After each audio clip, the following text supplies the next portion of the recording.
Welcome to Chemistry at Hononegah High School. I'm Brian Brown, and today we'll be looking at our last set of notes from Chapter 6, where we'll concentrate on ionization energy and electronegativity. Now, ionization energy, the first thing you need to understand about each of these trends is what they actually stand for, and then we can worry about what their trends are and why. Well, ionization energy would be the energy needed to remove an electron from an atom. If we remove an electron from an atom, what we're doing is we are taking a neutral atom and making it an ion. So hence we call it ionization energy. Now, one of the things I didn't put in the definition here is it's actually standing for the energy needed to remove the electron from a gaseous atom. So notice I have Na gas. If I take out one electron, one of my products is going to be that electron. The other would be the cation that gets formed after I remove an electron from the sodium ion. Now, what is it that would prevent me from moving electrons? Well, the nucleus is holding on to those electrons in the atom. So what we're really doing is looking at how hard it is to pull electrons away from that nucleus.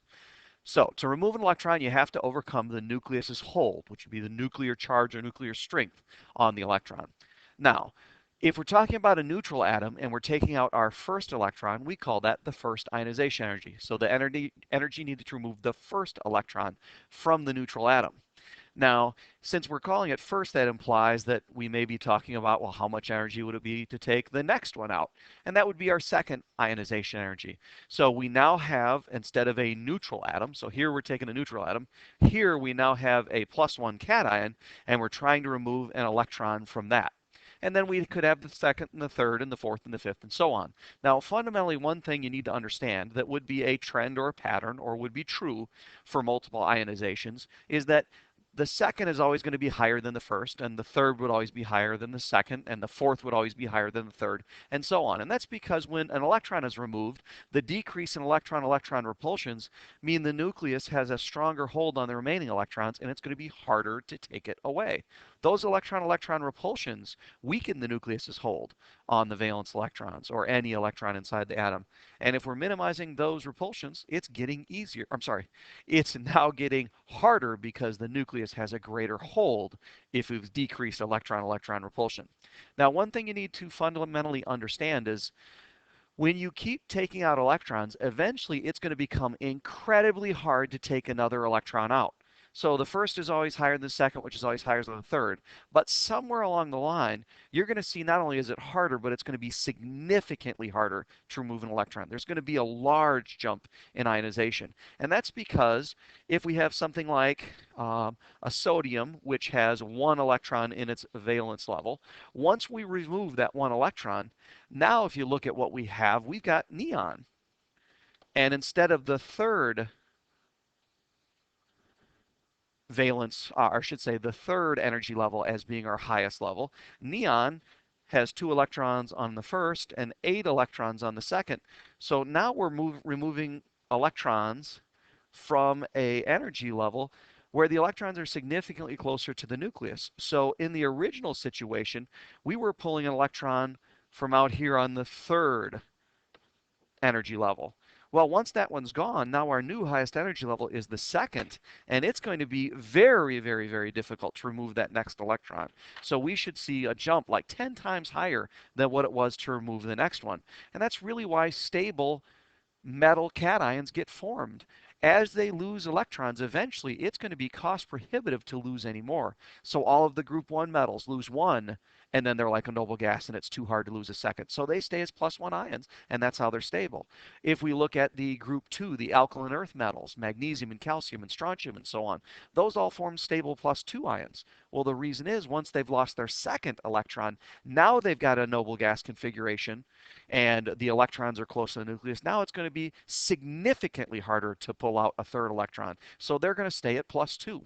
So this idea that you can remove electrons from metals, eventually it's going to be too hard to remove another one. And that's an important idea in understanding with ionizations. If you see a list of the first, second, third, fourth ionizations, where you see that huge jump from one to the other, that's going to tell you where that metal will stop losing electrons and form a stable cation.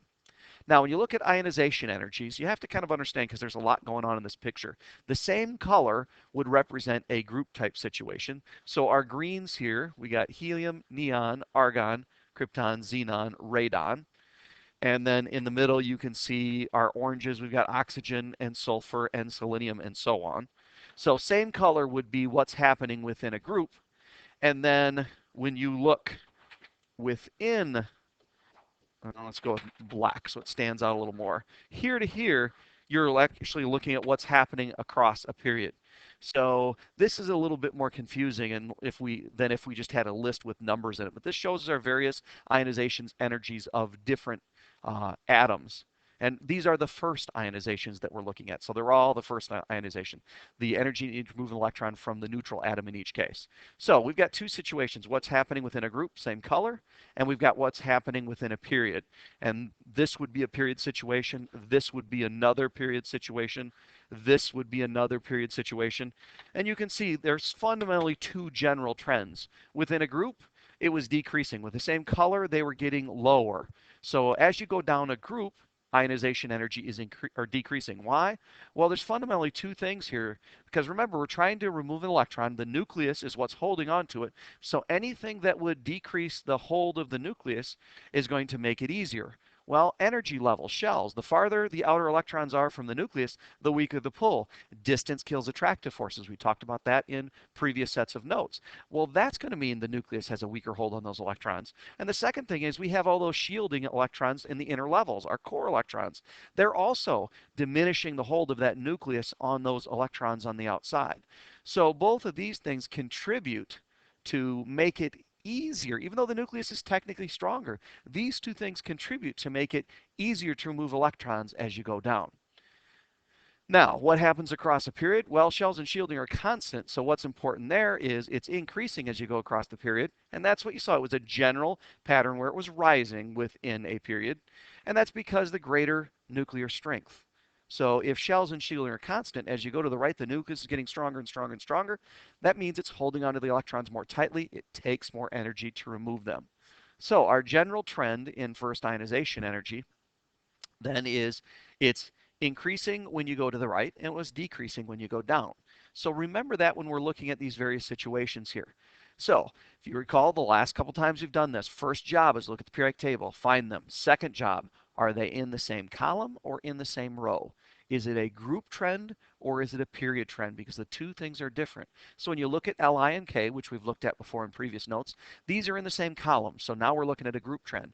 Well, as we went down, it was getting easier and easier and easier to remove electrons because of shells and shielding. So that must mean the higher up would be higher ionization energy, and that would be lithium. Now the next one, boron or nitrogen, this was our period situation because they're both in the second period. And as you go to the right, the nucleus is getting stronger and stronger and stronger, which would make it harder to pull out electrons, which would mean higher first ionization energies. That would be nitrogen.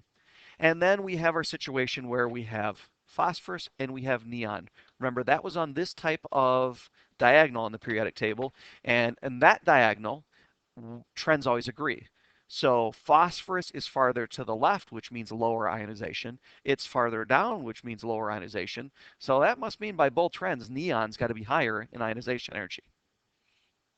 Now, just to sum up our trend, as you go across, our first ionization energy increases because of increased nuclear strength. And as you go down, ionization energy decreases because of what shells and shielding are doing to the nucleus. Now, our next idea is electronegativity. And this one is a little bit easier. We don't have some of the extra things that we worry about with ions and ionization energy. So first, what is electronegativity? Well, it's the attraction of one atom's nucleus to another atom's electrons when they are chemically bonded.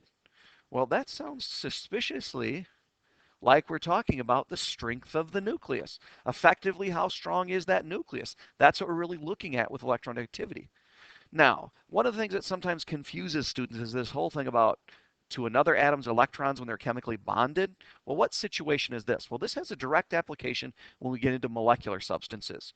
So this is actually something that we're going to be looking at in the future. So I'm just going to briefly mention it here as a way, because you know the chemistry behind what we're talking about. It deals with the octet rule.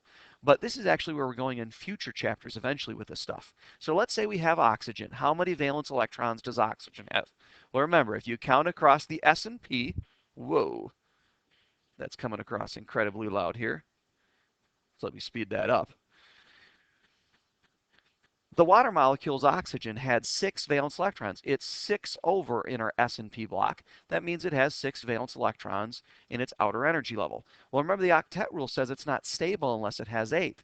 So oxygen is going to do whatever it can to try and become stable. Well, it might steal electrons if it was with a metal, but what happens if it's with another nonmetal, something that also wants more electrons? Like in this case, the hydrogen atom. Hydrogen has 1 electron. It needs 2 to be like its nearest noble gas and have a full valence level. So if hydrogen comes in and they're willing to share one of those electrons each, now both of them have a share of those electrons, and now hydrogen has 2. The problem is oxygen only has 7. So why is water H2O, 2 hydrogens and an oxygen? Well, it's because to get that full octet, we needed 1 more hydrogen atom to come in with its valence electron, and now when they share in that position, each hydrogen now has 2, like helium, full valence level, and the oxygen now has 8. Oxygen is now like neon, so it has a full valence level as well. And now everything becomes stable. And that's why oxygen and hydrogen come together in water to form H2O. Well, that's a little bit of chemistry looking forward. But what does that have to do with electronegativity? Well, electronegativity is looking at how strongly the nucleus in something like oxygen holds on to those electrons in that bond. So literally, it's a measure of the strength of the nucleus's attraction to the electrons in a bond. So how strongly does oxygen hold on to those electrons, and how strongly does hydrogen hold on to the electrons? So it really is a measure of effective nuclear strength. Now, if we look at a table of different types of electronegativities, notice this is our S and P block, but our noble gases are missing at the far end. That's because they don't form bonds. They're already stable. They don't need to gain any more electrons to achieve stability. So what we're really looking at here is the S and 6 of the, or I should say 5 of the 6 in the P block here. And you'll notice a definite pattern. Every time we go down, something is going on in every row, and every time we go across, something is going on. So there's a definite pattern to electronegativity. It decreased down a group. Well, why would that happen? Well, electronegativity is a measure of how strongly the nucleus is holding on to things. Well, shells and shielding mean the overall strength of the nucleus decreases when you go down. Oh, I've got to fix that typo there. So they've got a weaker hold in the electrons. It becomes then weaker holding on to electrons, lower electronegativity. Within a period, what's going on? Well, it was increasing across the period. Well, what's happening there? Shells and shielding aren't constant, so they're not doing anything. So the nucleus is getting stronger unchecked. So as the nucleus gets stronger, it's going to hold on to all electrons with a greater force. So it's got a greater hold on those electrons. So to sum up, electronegativity increases when you go across, just like ionization energy did. And it decreases when you go down, just like ionization energy did. So which has higher electronegativities here? Well, once again, look at where it's at. Is it a row or a period? Or I should say a period or a column, a group. In this case, we've got the same group. Well, when you go down because of increase in shells and shielding, you have a weaker hold on electrons. So that would mean lithium would be higher in electronegativity, just like it'd be higher in ionization energy. Boron and nitrogen. Now we're talking about a period trend. When you go to the right, the nucleus gets stronger, so it's going to hold on to electrons more strongly. Nitrogen is farther to the right. And then we have that diagonal that's predictable. Neon is farther to the right and it's higher up. So by both trends, it's going to be higher electronegativity. Now, finally, the last thing I want to look at here is just to make some connections. We talked about atom and ion size. That's it. I'm going to circle that in the red here. So look at what atoms and ions do up and down and across. And then look at the two we talked about today, ionization energy and electronegativity. I'm putting those in blue. Notice atom and ion size follows the exact same trend. Ionization energy and electronegativity follows the exact same trend, but they are opposite for what atoms and ions did. So even though the same thing causes all of the different trends, atoms and ions fundamentally do something different than ionization and electronegativity do in a measurable way. So instead of memorizing everything, just know the things that are the same as each other and know what's exactly opposite. And that ends our notes over chapter 6.